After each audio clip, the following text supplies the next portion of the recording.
Welcome to Outlawed Thoughts. I'm here with Tyler Janke, and we are going to be talking about a plethora of different things, but I'll let him go ahead and introduce himself and what he has going on in the Liberty space. Yeah, thanks, Leighton. Chumley, what do you prefer? Tell me, Mm-hmm. Mr. Radner. I'm Tyler Yonke. I do a podcast review show. I'm an attorney in California. I'm on Twitter, as you can. Tyler Yonke is my handle there, and I'm a friend of Chumley / Leighton Radner. How you doing? Yes. And follow you on Twitter, definitely, because you have like a good show. I like the format. It's something a little bit different. Yeah. I typically am not a fan of React content. Right. So having a somebody in the libertarian space making React content talking about some of the more dramatic issues, I guess, is something that I like to have someone around doing. I think it's something that the liberty movement definitely needs. You provide a good service. I don't know if it's so much, I kind of said that to begin with, like, you love those React, videos, but it's turned into more of just like pumping out and trying to promote different shows, which is what I think like. is it's almost like a curation, right? Yeah. Like, so kind of like how, we all have like YouTube Music or Spotify, those kind of things. It's that, but for the libertarian space. You've got somebody saying, hey, go check this out. Right. And for the most part, I do the positive type of reviews of that. And, I would like to get back into doing some of the deep ones, like Alliance of Liberty. I went through episode 0 all the way through and played a bunch of clips. Go through a whole block series of the. Yeah. It was like an intro to this show. If you didn't know about it, and I did started, they had their blog back in 2013, and then they started 17 or so. These are the podcast or earlier. And I played clips from episode 1, and skip. I did that with Pete Quinones as well, which was, 2 long-standing shows. So those are fun. It just takes a lot of time and work. Yeah, I can imagine going through like that, especially having to be consistent. That always becomes the problem with content creation in general. It's the consistency of it. Right. I'm trying to get like at least 2 days a week where I can have a show going out, and even that is like, you realize how hard it is to have like all the time. Right. And that kind of when stuff you stream live, and you have guests, it does make it easier. You don't have to do as much This prep. is so much more simple. Yeah. Like, I tried to do the pre-recorded crap and do the highly edited stuff because I like to edit. That's something I enjoy doing. Yeah, you're good at it. It's different doing a 2 or 3 minute or even 10-minute clip of like commentary stuff versus these, sometimes 2-hour conversations, that you're trying to boil down to an hour, and then you got to cut out like good portions of content that you don't want to, which I always hated. So it's easier to just kind of let it flow. And I think in today's age, more people want to listen to that. Yeah. It seems like that's the way the world's kind of going. People hate this kind of highly edited media world, I think. They're kind of gravitating towards realism in a way of just wanting that kind of person talking to them. Well, have you seen someone has a rant video, and every few seconds it's like a clip, like they're edited, right? And right. To me, I'm just like, if it's a good rant, you don't have to edit it. It's just going to be out there in full. Precisely. And I will say there's the best like podcast ranter in my opinion is Nick Rekieta. That guy is legendary at it. But the only person that does quote unquote edited rants I like is Rageaholic or Razor Fist. Razor Fist. That guy does some good little spats. If they're going to be edited, they better be like Bravo banger ones, right? Right, exactly. And I have noticed over the last few years the kind of sit down commentary 10-minute take videos have just fallen out of the wheelhouse per se of leading the kind of YouTube culture that goes on. I think that just has to do with people want more information. We're seeing a big resurgence of attorneys and lawyers and different people involved in the legal world getting big on YouTube now. Well, Rekieta, I mean, he blew up over the Rittenhouse thing because he had 8-9 lawyers. I mean, I watched the entire trial through his live stream, and I think that picked up a great deal of traction in a sense. Yeah, I watched him too. That's kind of where I fell in, into his, found him. Just on the kind of the live thing. So I had a podcast years ago, a cycling podcast, and I took so much time, like the editing, all that stuff. And then I find like I'm an attorney. I would like to do real stuff that makes me money and my kids. Right. So I developed, and I have this with mine where that's when I got the Rodecaster Pro as an example, and I try to do everything live, but with an actual intro and an outro, so that it's just all I do is take the audio and boom, put it in, and I can post that up. And Right. my production time, if you're 10 minutes for that, it's all I do. The most Right. thing I'm trying to do is tag things on YouTube, for all the content in there. So yeah, it's a way to go. Efficiency. No, efficiency is the way to get it down, especially efficiency with live streaming, I think, is the best. You just can kind of it flows properly. Right. And if you are somebody who wants to edit after the fact, you can always go download those videos, or if you use like Restream or StreamYard, you can have them automatically download through the service. You can just yank a version of it off and edit it, and then maybe down the road you have a second channel where you do edited versions of them, which is something I've thought about doing. Take an hour-long podcast, cut it down into 25 minutes, and then just put it on another channel, and it kind of had one that's the live version and then one that's the cut down version. Yeah, you can do clips. Yeah, exactly. Kind of essentially a clip show, but with more of like, a little bit longer. Yeah. So just an extended clip show, which I think would be cool. Imagine a clip show of my show doing a clip show. It's the inception of a podcast inception. All right, so I guess one of the things that I wanted to talk to you about is this Amber Heard and Johnny Depp situation. This is something that's progressed. We've seen over in Australia the case that was there. I have disregarded that case for the most part. Even the judge here in the U.S. spoke that case seemed very bunk.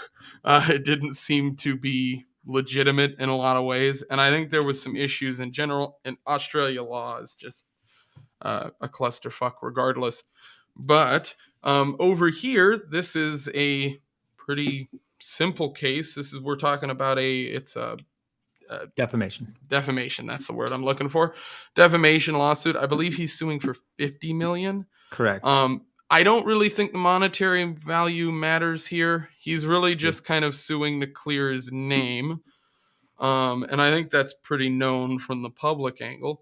What was your reaction to seeing this defamation case brought forward in the first place? Right. Well, first, let me just comment on your Australia stuff. I think it's Australia. You could be. I'll just take your word. I know it's a foreign jurisdiction. They tried to enter some evidence in there, and the judge already excluded it. First of all, they don't have the same First Amendment rights and laws, so you're not going to have anything held up here, and it's anyway. So you're not going to do that, and the judge did the right thing there. My take on the defamation, so $50 million. I think she's countersuing for $100, and I think her quote on that was, because I deserve twice as much as he does. There you go. Thanks, Shannon.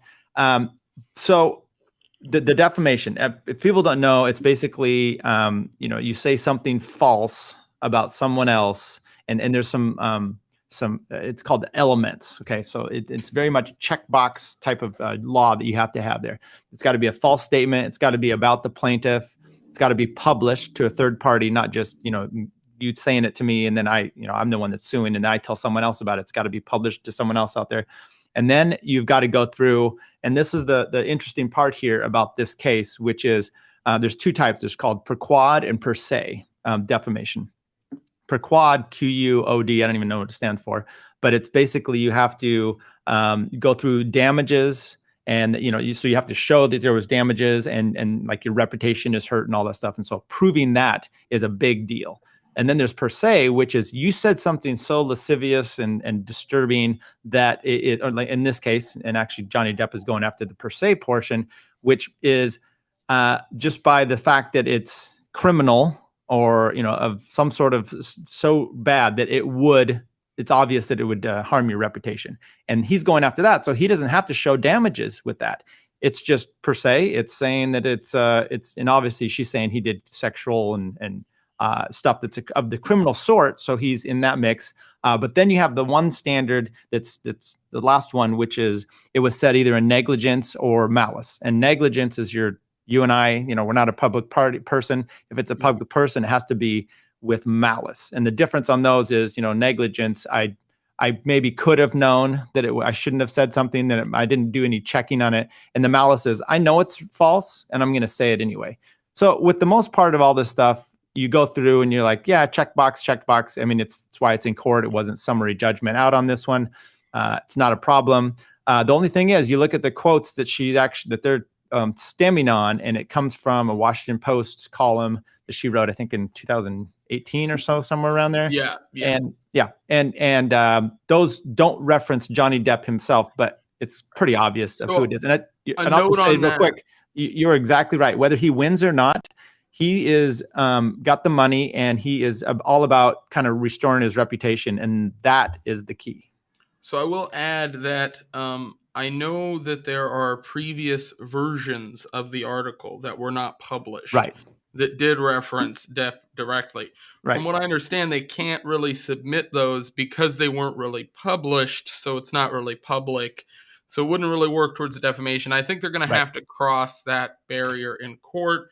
And one of the things that I find interesting about this is that they have a jury, which is something you just don't get to see many times with defamation lawsuits in general. And so it's going to be interesting to see whether or not they can sway them, because it really almost doesn't matter at this point if they're correct on the terms of defamation to that sense, if they can sway the jury in that way. And from what I've seen already of the trial, I have to say that here's the thing. I think Johnny Depp did probably do things that could be qualified as abuse. And because of that, he probably shouldn't be able to win in the sense of defamation, because what she says in the article, right, is that she was the victim of abuse. And that's the main thing that he's kind of pointing towards. Well, if he admits to some extent, or somebody testifying on his side says that there was some kind of abuse being done on both sides, well, then that kind of goes against the defamation suit. But the jury probably won't care about that in the long run, and they're probably going to look at the totality of it at the end of it. And I don't know if she gets away with this one, because it seems like the stories she put forward do not have a plethoritude of evidence to back it up. It seems like, and on his side, he's got bodyguards, he's got people around him that are able to come forward and talk. The biggest person in the court case to her that was attempting to dox people during the build-up to this stuff and stuff like that was kicked out of the courtroom just a day and a half ago for live tweeting during the trial and passing notes to her lawyer. And this is also her girlfriend. So it's like the whole thing seems very, to coin the Will Smith phrase, entangled. It seems very dramatic, obviously, but so he knocked the gay into her. Was that what? Knocked the straight out of her. So this is the funny thing. She has a history of abuse. She actually dated a woman before him, and that person has publicly stated that they were in an abusive relationship, that she had abused her. So that's public knowledge. And so, but they're not allowed to introduce that into this court case. The judge ruled on that actually just, I believe, yesterday. So they can't bring that up, but unless she says something on the stand, obviously. If she takes the stand and, they can use it as to impeach her. So there is that, but that would be a big mistake on her part, because that is not going to look good to that jury if they start bringing that case into things. Because let me go down your rabbit hole of abuse that she can have. So he's first of all, step back a bit. This was actually taken into account with, I think she filed a restraining order against him, and that's kind of how all this, and the police, I mean, it got thrown out. Now, with that said, I do restraining orders all the time in family law. And they hand those out like candy. Okay. So they'll do a temporary one, and then you usually can have a trial on it. It didn't even get that far. Now, it doesn't mean that you decided to resolve the issues and that the person still did something to you, but you figure, you're getting divorced or what have you, that you're fine with that. I don't know exactly that, but it seems like to me, I think with the police reports and everything around there, it pretty much was she's not credible on her testimony with this. Okay, so you have that. Police pretty much corroborated what the bodyguard had said of happenings, which is pretty damning on that side. Yeah, you're not going to get through that. So, but then you said, okay, well, maybe he did some things that were abuse. But the question is he abusing her or is he defending himself? Okay, so there can be some of those. So his allegation is like, she's like, well, you're abusing me. And his thing is like, I'm actually defending myself. Now, some of the texts and some of the other things, emotional abuse, is this what it is? So there is some wiggle room. The best text during this entire case so far, it's my favorite thing, is he messaged his own personal doctor, or no, it was the building manager, I believe. And he messaged that he wanted to put her rotting corpse in the back of a Honda Civic. Yeah, or I believe Corolla, one of those. A Corolla, yeah. I lost it. But you do those things in the heat of battle. That was after she had filed all this bullshit, and he had felt as though she had falsified things. So you're gonna say some things that anybody would. Yeah. We'll put it that way. Yeah. So the point is, there is definitely what she said in like her column there. You can get some wiggle room if you want to be real technical on all the words she's using. That it's actually opinion, or what is my definition of abuse? Once again, I think a win for him is a big win. Is he makes something out of this? She's found liable. A second part win is nothing happens, but her case is dismissed as well. A loss for him is she actually wins the countersuit. Right. I suppose what would be interesting to see, and this would be kind of hilarious on the judge's part, is a reduction of her countersuit to $50 million, and then just have them cancel each other out, and then they're just right back to square one in the public sector, like, which is. And then the attorneys just win. That sounds horrible. Yeah. Then all the lawyers get away with all this cash.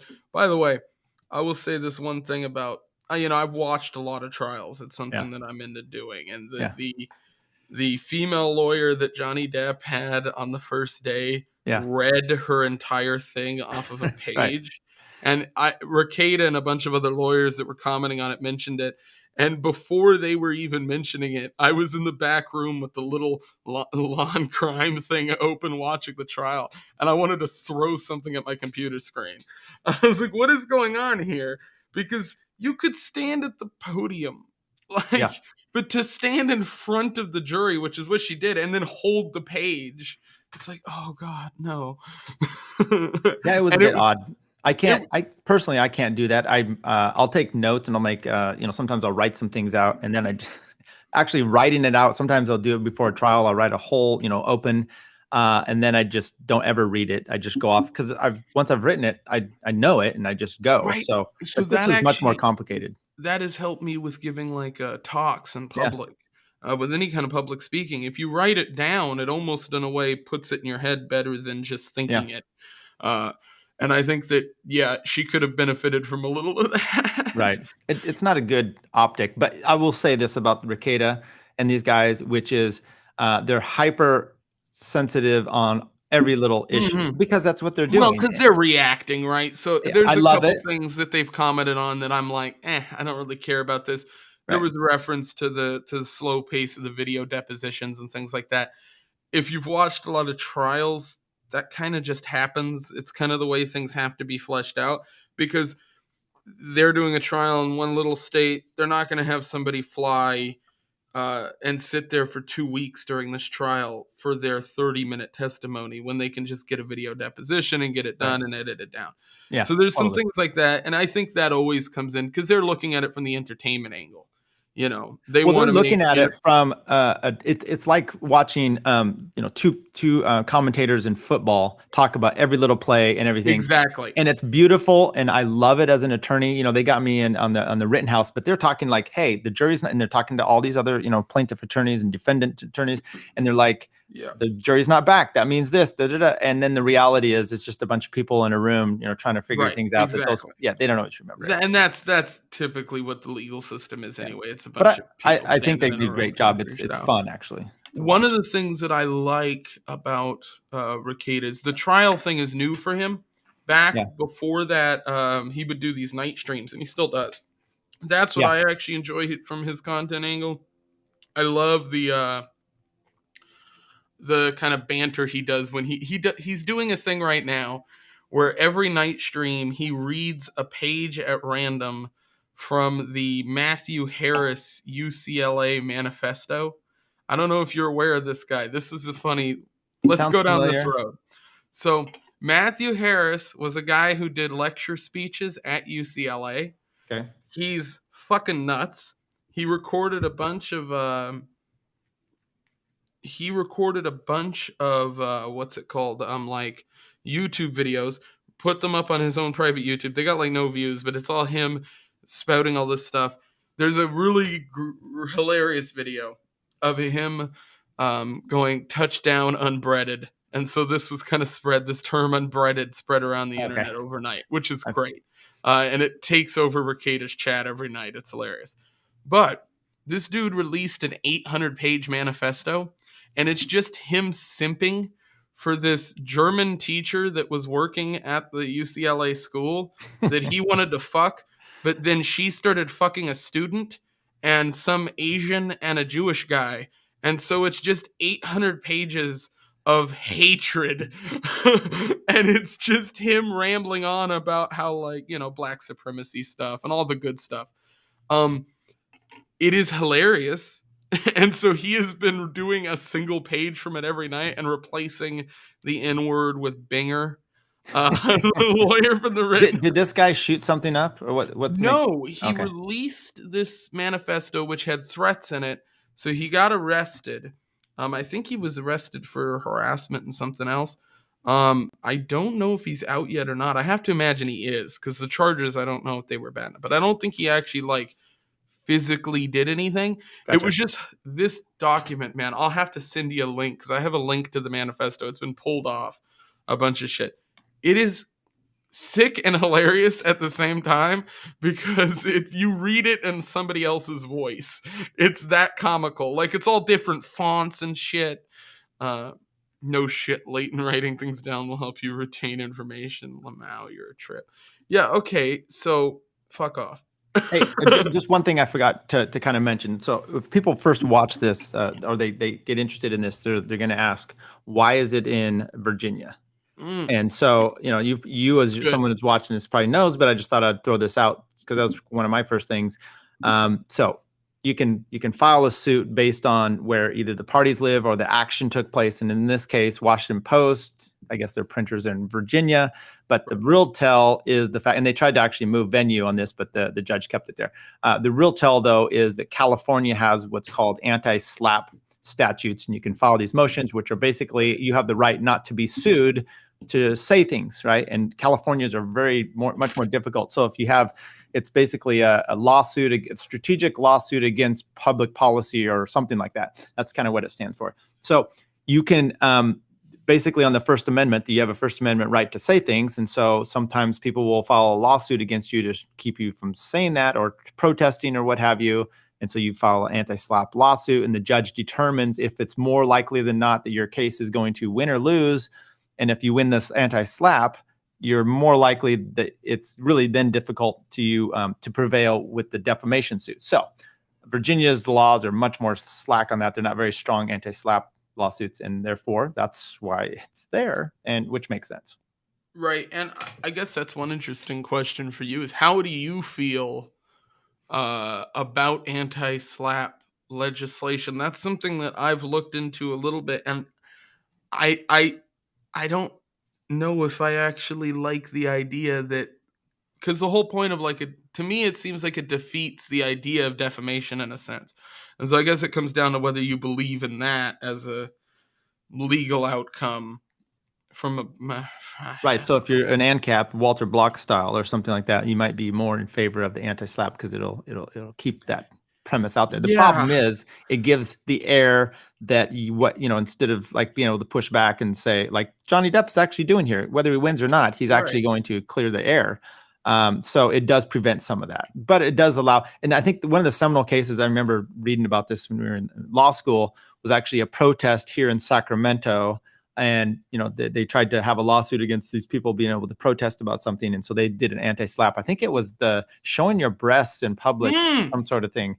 I And remember this. yeah. This is I've read this. I read this on a Did you daily. read it or watch pictures of it? No, 'Cause- I there was a thing on Daily Motion, oh yeah. believe it or not, way back when it was like I remember the website and reading about this. Yeah. So That that's one of the big cases for the at least in California, the anti-slap that was successful. And you look at it and you go, yeah, it makes sense. I mean, they were just they were coming at them from all, I think it was, now it's all coming back to me. The suit was more about, being naked in public or something like that. What the reality is protesting for whatever the right. reason was. And Yeah. it kind of is along on this. I mean, like you take who are you voting or who are you rooting for, Johnny Depp or Amber Heard, and you look at her original article and what she was saying in the Me Too stuff, and I'm like, let's go, Johnny.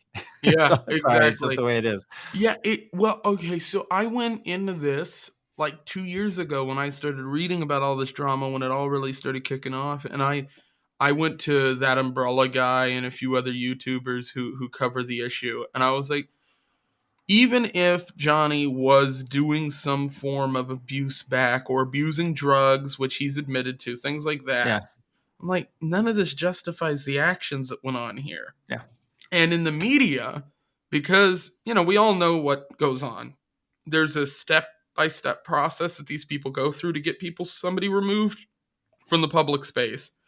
And that happened with him. He lost Pirates of the Caribbean. He lost dozens of movie roles. And this is somebody who has a pretty big, personal nut as far as like spending habits go. Yeah. So you've also got a guy who's got a certain living standard that he can no longer live up to. Now he might need to rework that living standard. I think just about anybody with a brain would say that. But at the same time, he probably shouldn't have to. One thing you get from this, I don't know if you saw that. So he was testifying today, and yeah. by the way, I watched the first like 10 minutes of it or so. It's the most not rambling, but and you're the watching first that 10 minutes were rough, and it didn't get much better. But yeah.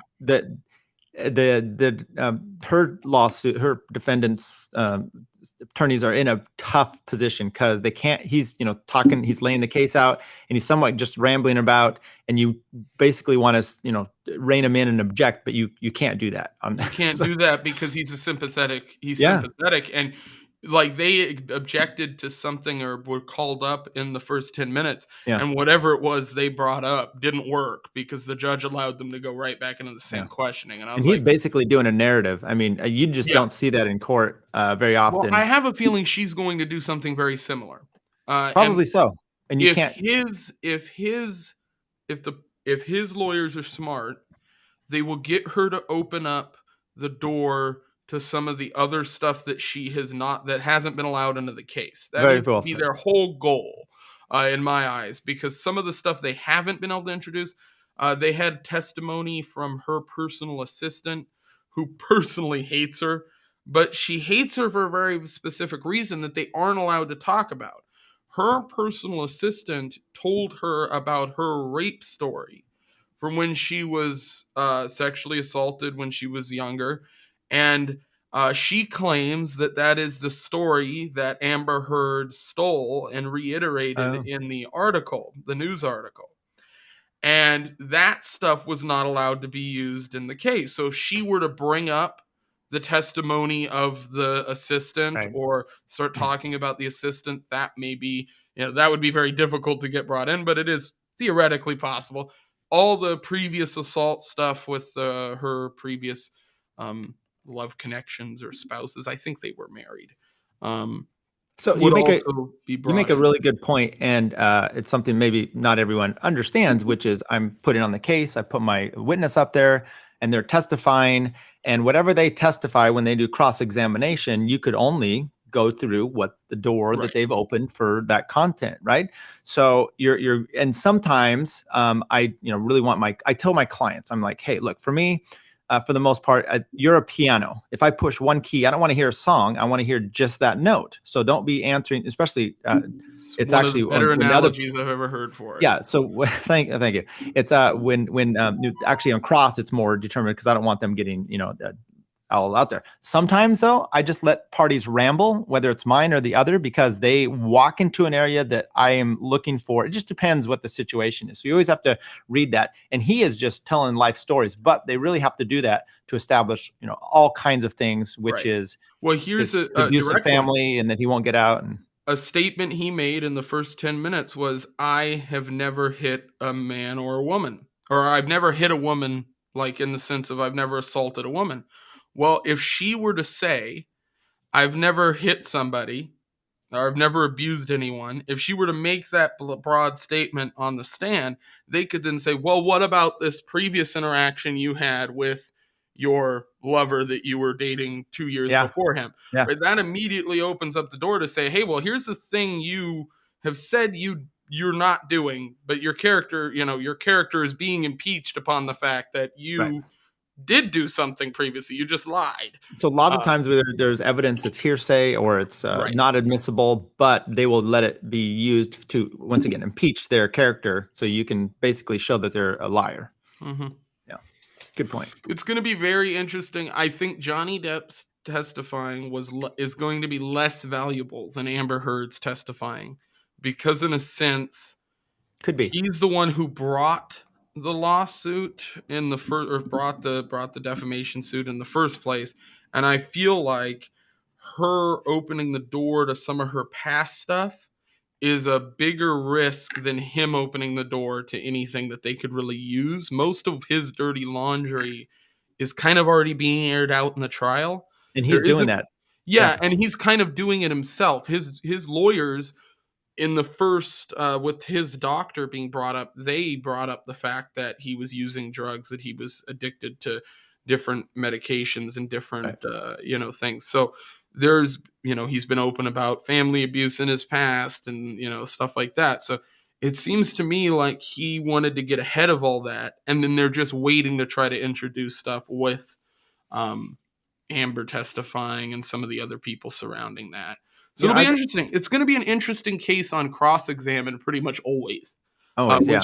which you don't see as often, Yeah. in a lot of these style Uh, trials. So yeah, so yeah, I had something there and it slipped my mind. It'll come back to me. Sorry. Old so age. I guess we could talk a little bit about feds if you want. Sure. Specifically, one of the more interesting cases that we saw over the last few years was this Whitmer kidnapping plot, Right. which was slapped around the media constantly and touted, I think, not only by the right, or not only by the left, but by the right. I saw everybody talking about this. And from the very beginning, I think anybody who had a brain in kind of the libertarian circle went, everything about this is fishy, right? You've got Right. a van with a bunch of people in it, most of them which are federal agents or informants. And it ends with a joke of a trial. Um, I've had a couple different lawyers who are on YouTube that I know who went over some of this stuff and were just kind of surprised by a lot of it. But it literally was basically, it was an acquittal based off the fact, and a mistrial based off the fact that everyone involved but two or three people were either informants or feds. There was, I mean, it was pure and blatant entrapment. There was a bunch of doctored images that were originally submitted, not by the people charged, but rather by the government and by the state, which is just like, why is that happening? Why do you have doctored messages or doctored anything? Like, why do you even have possession of those? So it ends with an acquittal, which I think most of the people in the libertarian circle probably thought was going to happen. But I wanted to get your take on, I guess you see a lot of cases now and then in the media. What do you think the legal system is going to do in reaction to this happening? because I think it's happening more and more. We're seeing with January 6th people, we've got a couple of those people who've now been let walk because of, they were invited in. We just had somebody who was released from prison and Right. had their charges dropped because the court found that, well, they basically let you walk in. There was literally video footage shown in the courtroom to the judge of a police officer waving the guy inside the building. So it seems to me that we're probably going to see this pop up more and more because of everything that happened in the 2016 protests, the 2018 protests, and kind of onward. I think we're going to see more cases post COVID that are coming out because everything was slowed down in the court system because of the, supposed virus that was somehow slowing down lawyers, which I always found funny. But I guess just what's your general reaction to the legal world having to deal with this a little more openly and a little more frequently? Well, so it was funny today. I just saw some attorney. Had a whole rant thread online, and it wasn't about this, but I'm going to make a point. I swear. And I'm going to wear the mask, and he's all on the planes and stuff, and he's a mental We break. can talk about that after this. Sure, he's having a full mental breakdown, and my first thought to most people is like, look, don't have all these wonderful thoughts that, hey, you're an attorney and you're special. Idiots are attorney all the time. Kamala Harris is an attorney. I mean, it goes down the list in the line. So what is the legal community going to do? I don't know. I don't think it's going to change much. But what it has been nice is what you saw, the lawsuit, the mask being overturned. A judge saying the CDC doesn't have the rights for that. The Supreme Court actually made the right deal with the mandates for vaccines. Earlier you're having some January 6th cases as well. So at least the judicial system is somewhat holding it up. But so let's just back up a bit here. And on this stuff, the entrapment, I think it was in the 70s, case came before the Supreme Court. Judge Rehnquist basically made a lot of changes to the entrapment, which was more about and look, you go back to the 70s, it's kind of like now, high crime, inflation. So things were maybe, it was very similar. Yeah. The systems, the justices are attuned to what's going on in the world around them. So they understand this, and I think maybe things were getting out of control. So they were like, we're going to crack down. And Rehnquist basically had his majority opinion. I don't remember the case name, but I just remember this, that it was, it now becomes if you're predisposed to doing a crime, you're going to be basically for that. Where before you had overt acts and all these other things that you had to be involved with. So the status and the whole process for that has changed. And then you had the 9/11 happen, and since then you've had all kinds of Muslims being entrapped into all kinds of stuff. Anyway, that's kind of the main thing. You've seen it with terrorism and such. The Pulse nightclub was a big one. I think the dad was involved in that. That's kind of a big thing you're seeing. So when you see this case, and by the way, if you step back a bit, I remember Whitmer, whatever her name is, during this whole thing in the COVID, and you had a bunch of the Boog boys on the steps of the Capitol up there. They were making themselves known. You knew at that point, because I had a friend, he had lived over in France for a while, and he's posted online about, look at these crazy right wingers and all this. And I'm like, you don't see and this is during the BLM riot stuff. And you're like, but one group is actually menacing and the other one is just showing their guns. Right. But what that led to was, okay, you're going to do that and you're going to show this, well, we're going to take you down. And, I think it had a lot to do with the election, and you had all kinds of statements come out about these people. So you had, you can see online, there are 2 acquitted and a mistrial for the others. I was following along this case as it was happening. I'm trying to remember the lady's name. She was tweeting out a bunch of stuff. She'd give highlights of the trial, so I would get that. And just the testimony was outlandish. Some of the stuff that wasn't allowed in by the feds, and even such. Anyway, it was pretty fascinating. I didn't follow it as closely though. Yeah, it seemed almost comedic. Yeah. Every time somebody took the stand, it was another. Well, we have. My favorite was when they started entering evidence of text messages and things. And you start to realize, well, this text message was received from this person and this one was received from this person. They go through 8-9 people. And out of the 8-9 people who were sending texts back and forth, only one of them was not an Right. informant or a federal agent. I'm like, well, what the fuck are we doing here? Like, because Does it make you feel like the FBI is super incompetent? They can't even take down a governor? Because it's almost like that's what they were doing. that is pretty accurate though. Well, or they didn't, or like you said, it's more election related. They Yeah. didn't want these people to be successful. They wanted them to get caught because they knew it would Oh, sway totally. some form of public discourse. You know, I Which think seems today's the more likely. anniversary of Waco, and Yeah, that Waco came about specifically and entirely because the ATF screwed up so bad at Ruby right, Ridge. There was a problem with restructuring in the Clinton administration with the ATF and how they were going to be redone, and so they needed a win, and their win was let's do Waco, and it obviously went very bad. They don't want to do any of these things that can't be shown. That's why the news crew was there, right? It's not about they needed these guys caught and they needed it to be a big thing. Otherwise, if you're just getting a random win and it's swept under the rug and no one knows but you and your department, then that's not a win in their right. eyes. Well, and I think in general they won't. They, I guess the way that they operate, they don't have to be successful in these things because they are in a way like the term false flag or Right. whatever gets tossed around. That is what it is in a sense because win or lose, they win, right? Either they're successful and somehow they manage to kidnap somebody and they can then swoop in and catch them because they're all federal agents anyway. This is And why I think people like Scott Horton, as an example, has said this, and right, even Ryan Dawson about conspiracy stuff is if you can take down Q, as a matter of fact, and some of these others at the time, and then it gives you much more respectability for those actual issues that you may right. come up against. Uh-huh. Well, and it's deflection, which is always what the government is good at. They're good at being like, "Hey, look over here," Yeah, because you don't want to pay attention to what's over there. right, I guess, and the other one that we had happen was we had in the Jan 6 stuff, we had a right. lawyer that submitted um, the first document that I know of that references how many actual federal agents were there, and he references, I believe, 20. It was either 19 or 20, I think. Um, and just thinking about that, and you think about, well, how small that actual area was.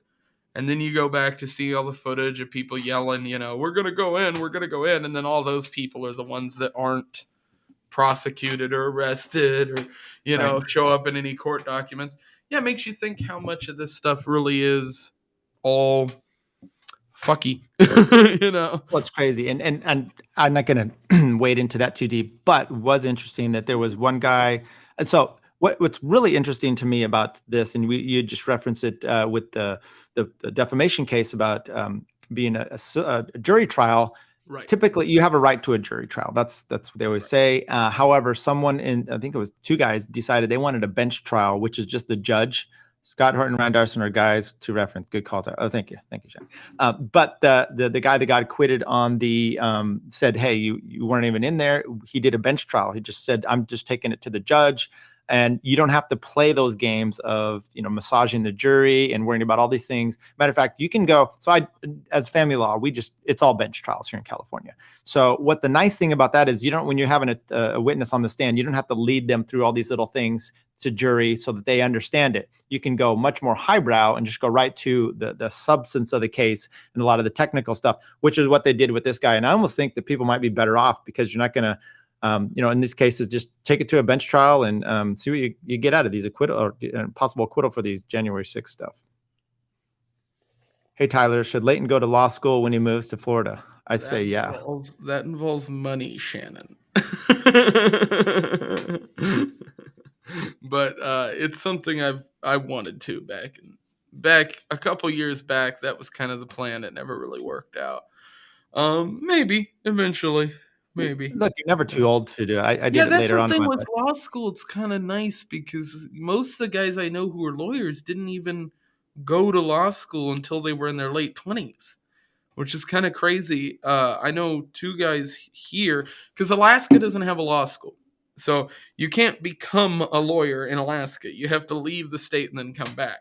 So there's like Gotcha. not many lawyers here. If you're a lawyer here, you get good work. Like you can make good money. Um, Really? Northwest Florida. She keeps slowly narrowing it down. Well, I'll say uh, this. So I went back. I had an engineering degree, and then I was working in stock market. I did trade stuff for a company, a brokerage firm, did all those licenses stuff. And then that was going out of California. So I'm like, I got to do something else. And I wanted to be my own boss. So I went back to law school while I was working. You could totally do it. Matter of fact, you're more focused, I think, than when you first come out of college and you go right into it. And, it's just a way of teaching you how to think, really, good or bad. Oh, So go go fund fund it. it. Go fund my dude. I could become the libertarian guy who handles all the libertarian law bullshit and just Oh, go fund geez. it that way. Just become the libertarian lawyer shill. What would be your area of emphasis? Because I'm like, hey, I'm a libertarian. I've got this podcast. I'm an attorney. I could have something, and I don't do anything in my real life that's libertarian related for law. So Everybody says constitutional stuff, right? But I actually think that you know, because it's something that I'm actually a little more passionate about, I feel like I'd either go into family stuff or I'd go into criminal defense.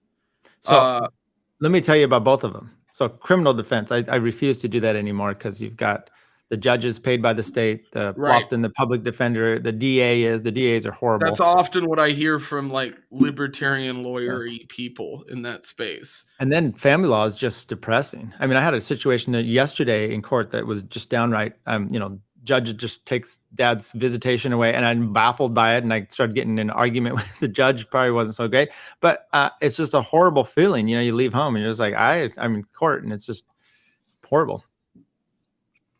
Yeah, Austin Clark Mhm. John. One more name, Austin, and you got it.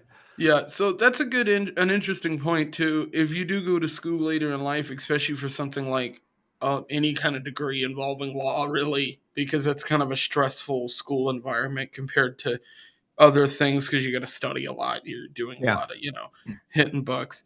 The comparison to that is if you do that later on in life, you probably have some money saved up. You might have a better position. You might maybe have your head on your shoulders a little yeah. bit better. Your Uh, time management is huge. yeah, So I had kids. I was just going through a divorce, and so I went to a law school that had a night program, and I worked full time. And you're like, how do you do this? I don't know. I just you focused more. I'm more right. focused then than now. I'm Well, and watching. it's funny thinking about it. One of the two other lawyers that I know who went to get his degree when he was 28, that guy has kind of a similar experience. He just kind of floated through it. He didn't even see it as like the studying and stuff was hard and all that, Yeah, but the time management side of it, even once he got into practice and was able to work in the field, he knew more kind of was stable in that way, yeah, which I imagine is probably a big one up, especially if you're trying to get work early out. But if I did it, I probably would want to maybe talk to people in the LP and be like, hey, like, do you guys need a lawyer to do something in the LP? Like, is there something you guys specifically need? Because that could be an angle that I use too. But I, the whole thing it'd be interesting to go back and go to school and actually do something. you know, but law was interesting to me because it's the only thing that I've ever found that you can I'm into deep diving into stuff. yeah. Like, I find a topic on the internet and I'll go for hours on that topic. There's no other like thing that I could have gone to school for that I found that same thing present in. Like you look at a case and you can just dive into it. You're like, that's the whole idea. And so I like that aspect of it. Have you read the Anarchist Handbook that Malice put out by any chance? Okay. I So actually have it. I have only read like the first like I would go to just chapter for your 4 or so. because look, I mean, it sucks that you've got to go to law school and take the bar and everything. But what that does is it puts you in a different category of being able to charge a lot of money because Yeah. if everyone could do it, then it wouldn't be. But it's a way of trying to think about things. And I think the Hasness one is really interesting from a new, that's what it reminded me of, first few years of law school, which there's a issue and you have someone that's more right wing and one's more left, and they could come and have completely different opinions on it. And yes, you would be. You have completely different opinions on something, and yet they have substance to support both of their sides. And that's really what it is. And so then it's just advocating. And that also makes you realize how dumb law and the Right. Constitution and some of these other things are as well. But it's really just kind of a way of trying to put you in a mindset of thinking about things all the time. If you already got that kind of mindset and you like the deep dive stuff, it's something to at least think about. I mean, my brother-in-law, his dad always, every time I see him, he tells me a story. I went to some friend's law school graduation. The guy gets up there and he lists off 99 things you could do with a law degree, and not one of them was practicing law.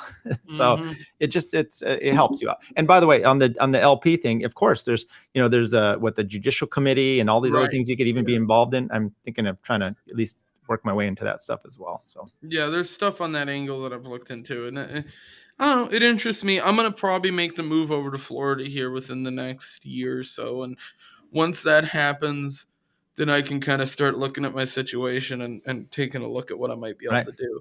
are But you going to Reno by any chance? so I'm not. I'm looking for people to say hi to at Reno. No one's going.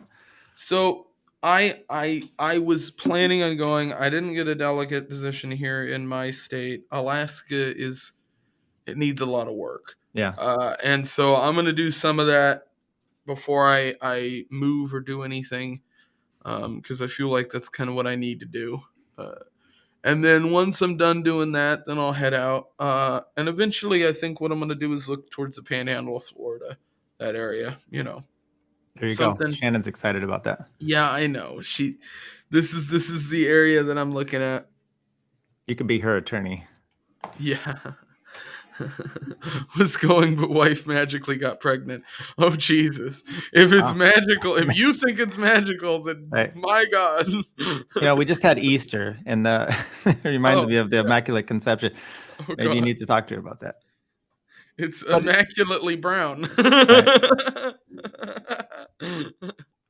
Oh God.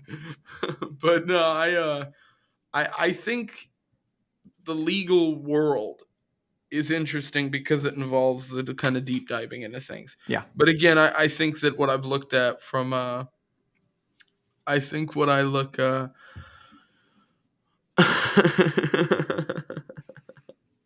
oh, if you knew how dark that joke was, Shannon, I could tell you some stories about Oh no. mothers.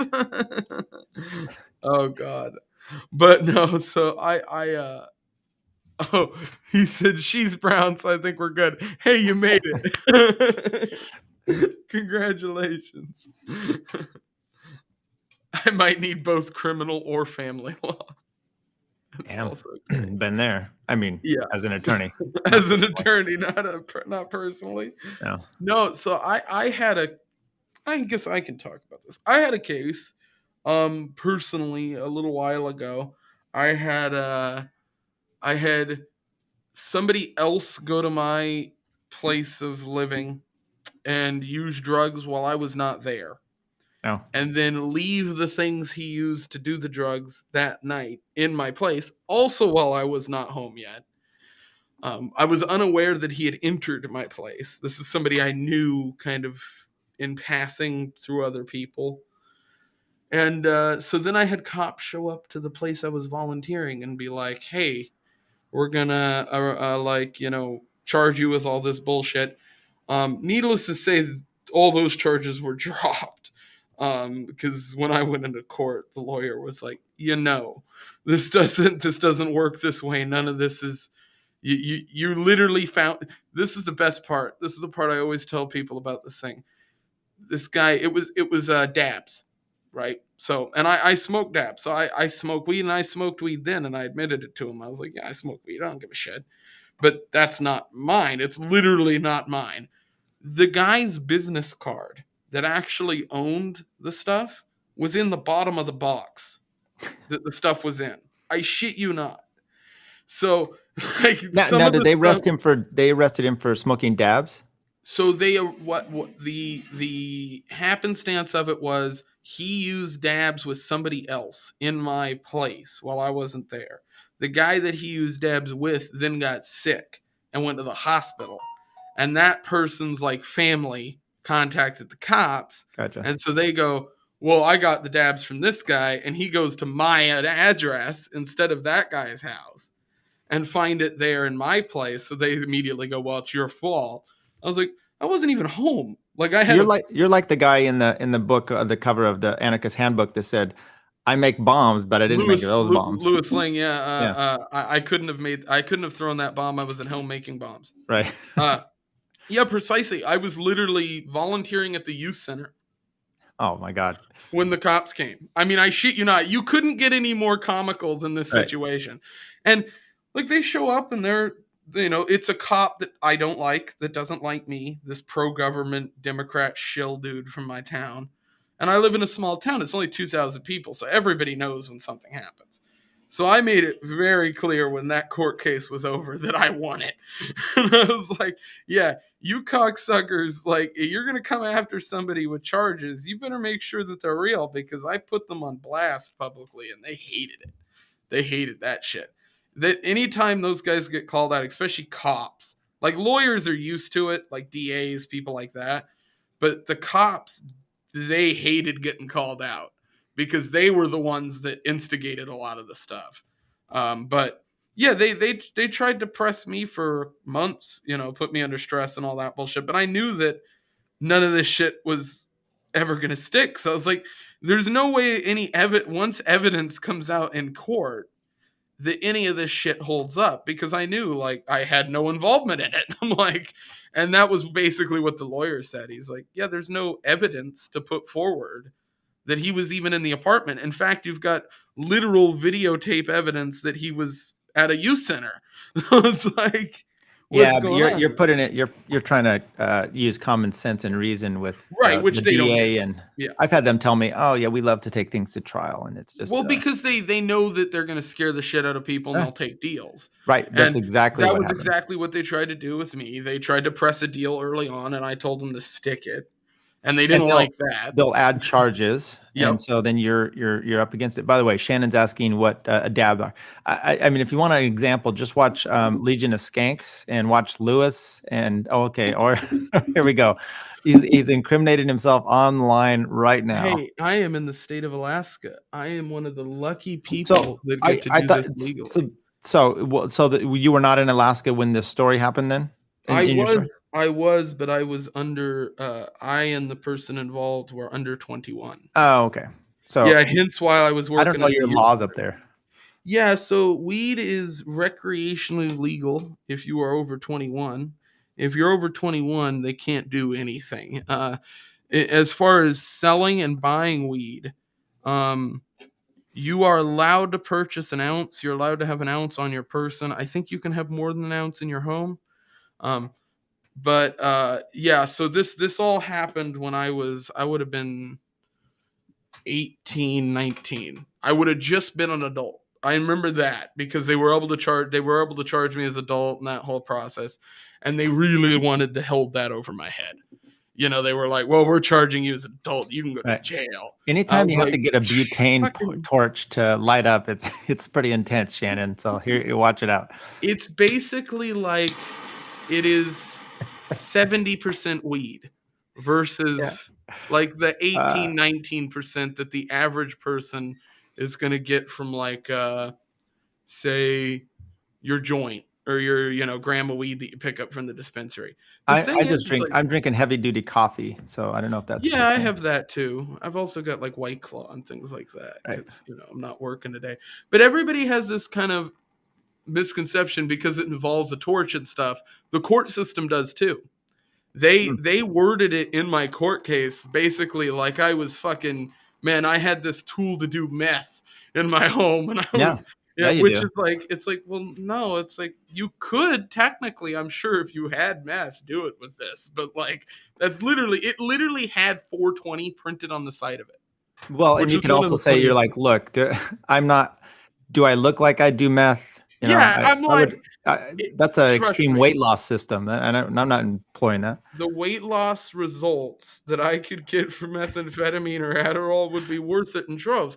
It's just Right. a very expensive habit. Right. I don't know if you've ever seen 30 Rock. They go to Dr. Specheckham or Spaceman, whatever it is, and one of the girls in there, she's trying to lose weight, and he's like, "Are you averse to losing your teeth?" And he says, "The celebrity weight loss meth." So that's pretty good. Yeah, this clip is so going to be great. I'm not going to get. Oh no, I'm in California. It's legal here too, so we're good. Yeah, you're safe. What the fuck? And Yeah. we're crap, dude. You know what's crazy? We're in two. This is. Think about this. If you were saying this 10 years ago, you'd be insane. But Right. you're in a legal state, and I'm in a legal state, and think about the distance that's between us. Right. Like that's insane. Like, yeah, it's been Restream is probably located in an illegal state, so somehow we're probably breaking a law somewhere. Nah, they can suck it. Right. The funny thing I find about, I guess, the prohibition era, right, and drugs and all that is, I never enjoyed any other drug but whiskey and weed. Like, that's all I really like. Like, there's nothing else that developing that tolerance scares me. So yeah, there's a way to get around that, which is you take little tolerance breaks, which I do sometimes. I'll take like a 3-day break where I don't really smoke or do anything. So you're talking about basically having some ability to say no for a little bit. Yeah, I don't. Yeah, I was clean from. I smoked weed the first time when I was like pretty young. And then I went clean from alcohol, weed, every drug, even caffeine for 3 years. And then I reintroduced alcohol and weed because I just didn't really, like, I haven't ever really had a problem with those. And I try not to spend very much on either. I like good whiskey. So, it's not something I'm buying all the time, stuff like that. But I think everybody kind of always has a vice, right? Oh yeah. I wish my vice was exercise, because then my life would be a lot better, but it's not. Mine is, I don't do weed or anything, and I never really have. I don't have a problem with people that do.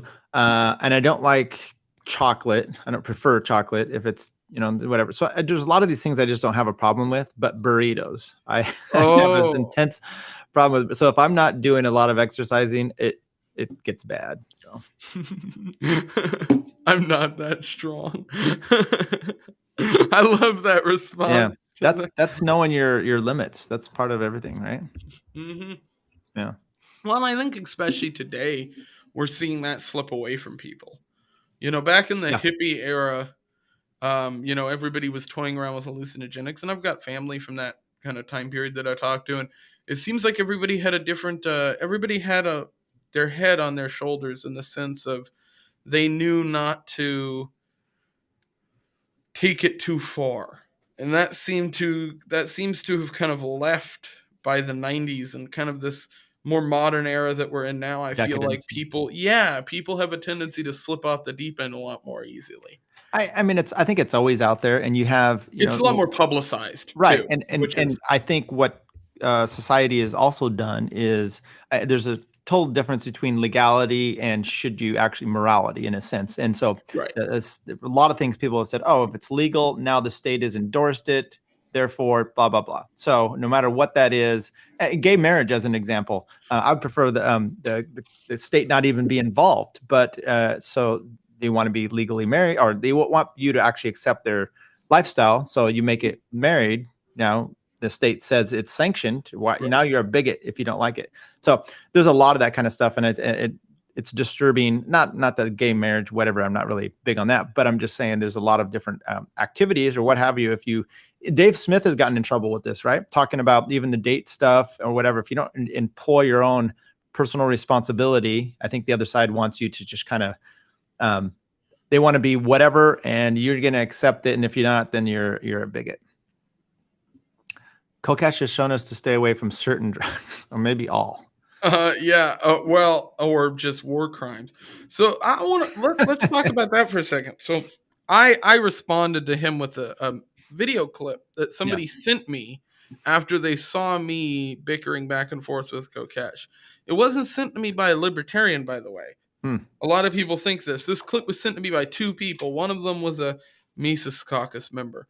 The first person to send me that clip was a hardline conservative who sent me that clip saying, hey, I notice you're arguing with this Kokesh guy. Is this the same dude?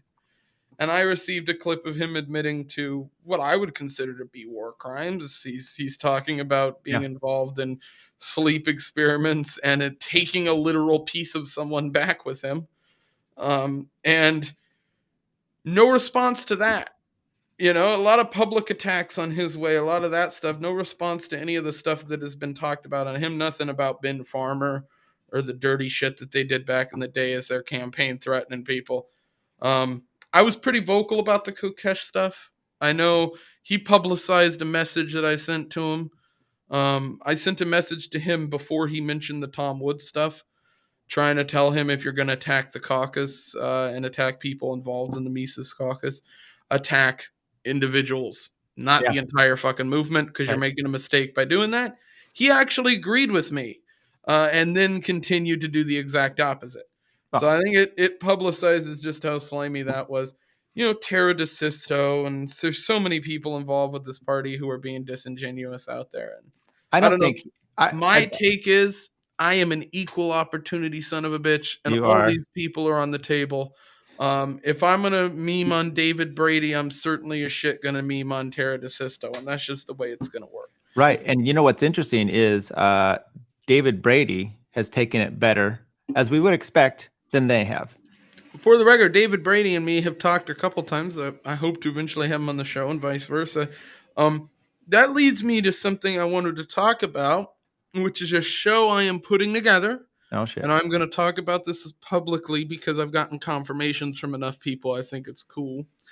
I am going to have a conversation, and I am going to probably title the stream. The title will most likely be The Trial of Brendan Schaub. And I am hoping to have Tyler Yonke. That's See, fine. here's the thing.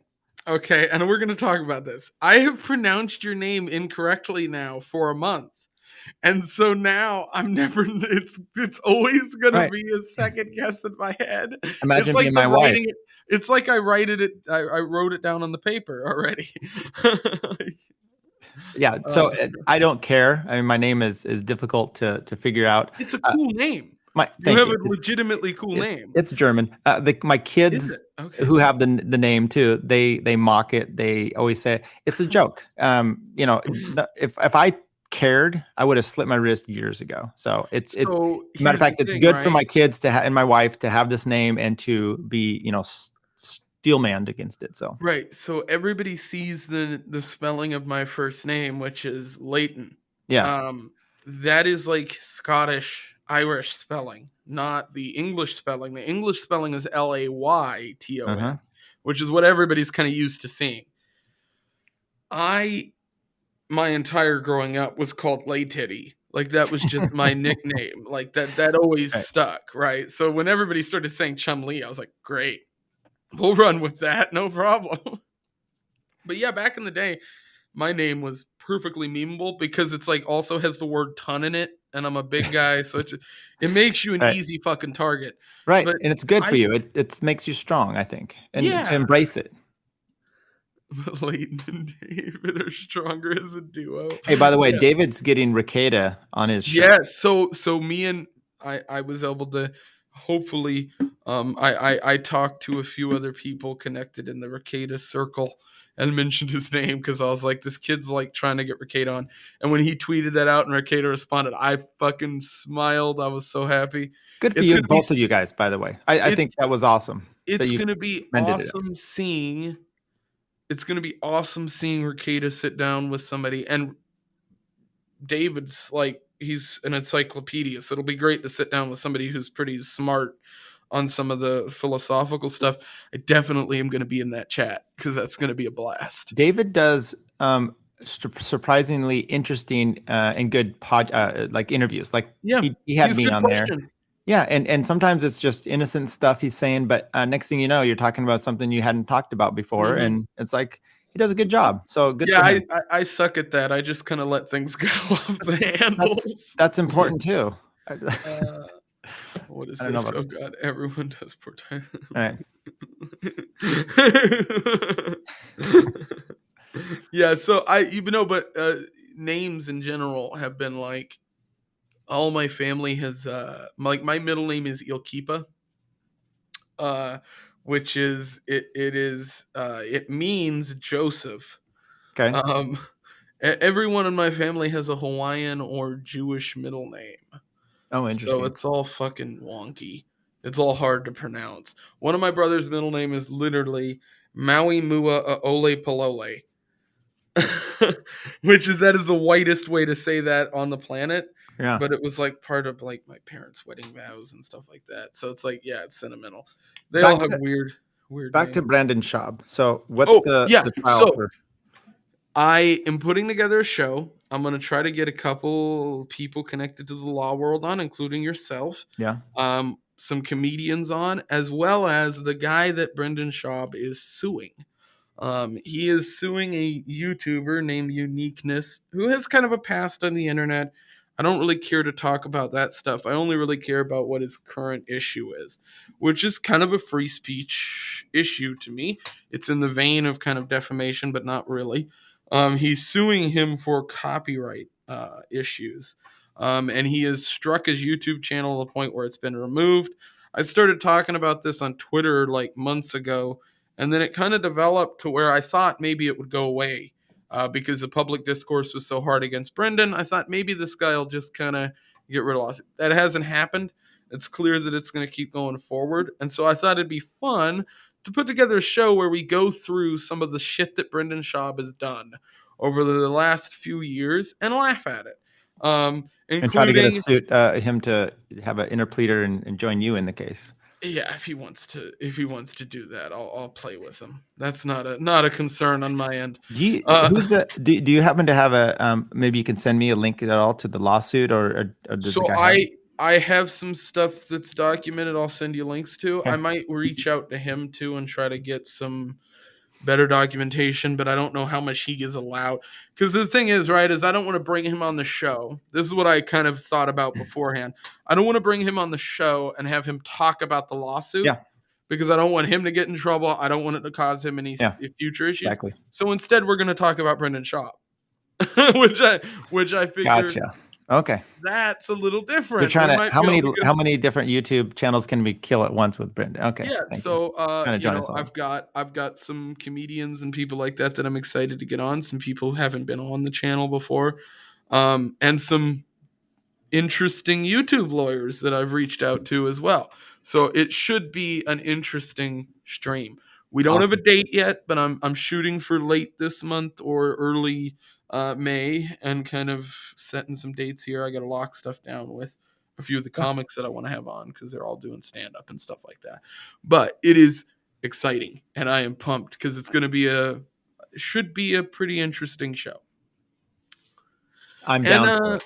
with that, I suppose we can close out today. I know you're going to do another show today, aren't you? Yeah, you guys doubled up on me. You're going to be different days. The next thing you know, I agreed, and then you both said Tuesday, so that's fine. I have time to get home. It's 3:15 here, and I'll head home, and then another 2 hours I'll be on with Justin Campbell. Fact check this. Yep, I will try to be in the chat for that one.